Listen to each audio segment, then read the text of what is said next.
नमस्ते, मेरो नाम लक्ष्मी बस्नेत।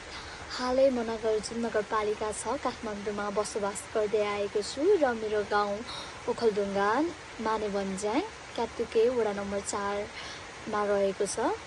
र आज कविताको शीर्षक आगो, आँसु र आशा र कविता यसरी सुरु हुन्छ।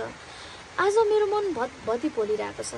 कतै चोट लागेको छ कि भनेर शरीरका अङ्गतिर हेरेँ, तर केही थिएन।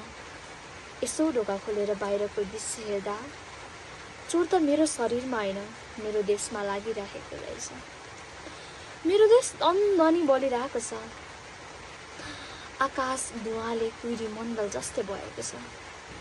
यी नयनबाट अनायासै आँसु बगिरहेको छ। राजाले छोडेको त्यो चिन्हारी सिंहदरबार त्यो आगोमा जलेर खरानी भएको छ। खै कसलाई भनौँ, यो मनले पीडाको भारी कसरी थामौँ? कति दिन कति रात पानी पर्दा पनि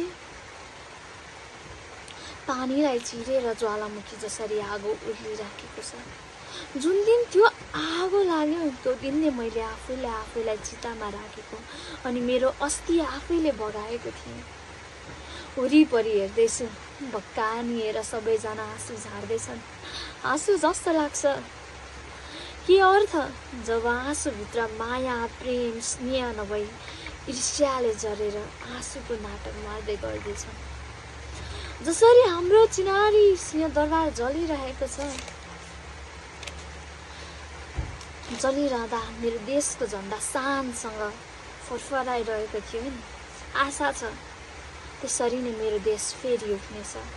हत्या, हिंसा, कुरीति र भ्रष्टाचारलाई अन्त्य गरी नयाँ प्रकाश छाउनेछ अनि आमाले गुमाएको छोराको आत्माले शान्त पाउनेछ।